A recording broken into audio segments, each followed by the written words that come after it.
about them. Do you know your family story? No. How many of you have done like Ancestry.com or 23andMe and have gotten the lowdown on things, and how fascinating it is to hear the words and to do the research and to find out what's going on or what happened or what didn't happen? Our Advent and Christmas and Epiphany series begins with Matthew's genealogy. In this long list of names, we remember the trauma and triumph of those who came before.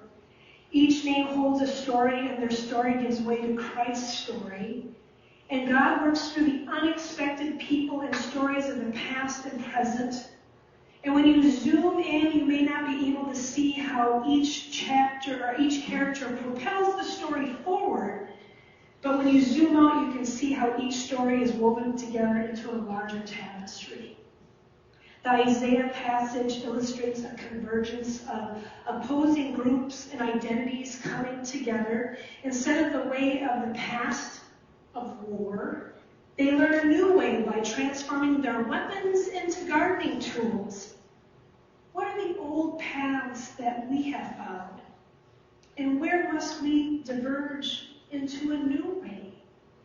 And how does our story aid in deciding which path to follow? Matthew's genealogy includes 42 names, organized in 3 sets of 14. There were 14 generations from Abraham to David, 14 generations from David to the Babylonian exile, and then 14 generations from the exile to Jesus. The number 14, twice of 7, could represent wholeness or completion, the perfect number, so to speak. Though it is important to note that many names, some evil kings of the matriarchs in particular, are omitted from the list. As we read through the names, note the vastness, or as we read through the names, the vastness of the stories represented. Stories of trauma and triumph, of hardship and beauty. All of this complexity leads to the Christ story, which leads me to the image on the front of your bulletin. I invite you to look at the image or look at the image on the screen. The artist Reverend Lauren Wright Pittman shared her thoughts on this image entitled Genealogy of Christ and what it brought to life for her. And I invite us to look at this image while I share her thoughts with you, and her thoughts are written on the back of the bulletin cover. But I also realize that not everybody reads everything that I give them. Imagine that. So we're going to take some time to go through it. She writes the following. While creating this image, I spent a lot of time with the women mentioned in Jesus' genealogy, because I had a resounding echo of shame in my body that I had received from engaging with these narratives in my childhood. Their stories held a heaviness of judgment. In my experience, it seemed the primary function of recounting their lives was to show how broken and sinful they were, and how, despite their brokenness, God was merciful enough to use them. The shame I felt was also personal. Along the way, I had internalized the message that as a woman, this was my potential for being a part of God's story too. I had been handed some harmful, one-dimensional labels that immediately surfaced when I read their names, such as harlot, prostitute, seductress, and adulterer, just to name a few. Their importance was not found in the context and particularity of their narratives. Instead, they were viewed as rough, oddly shaped pieces to the puzzle of Jesus' lineage. I had to do some work to unbind myself from the limitations my church had placed on these stories, and I tried to visit these women with a fresh mind and an open heart. What I realized was that these women, despite the loathsome, corrupt systems they were in, found a way to claim their voice and found enough power to survive. Reverend Pittman continues on by saying, I was inspired by the composition and movement of From Generation to Generation. In this image, I chose to represent Christ using a rose at the center of the composition. The women mentioned in the genealogy are imaged as foundational leaves building and upholding Christ.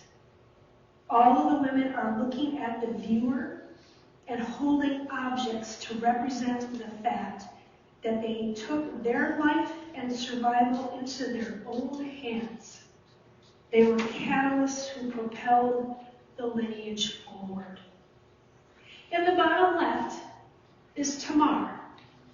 Tamar holds her father-in-law's insignia, which represents how she assumes her role as the leader of the tribe of Judah and continues its lineage. Moving counterclockwise is Rahab, holding the red cord which she lowered to ensure the safety of her family after supplying Israelite spies enough information to achieve victory in Jericho. Next to Rahab is Ruth. Ruth holds the wheat that she gleaned from the field. She knows that she must marry again in order to be protected, and so she takes initiative with Boaz.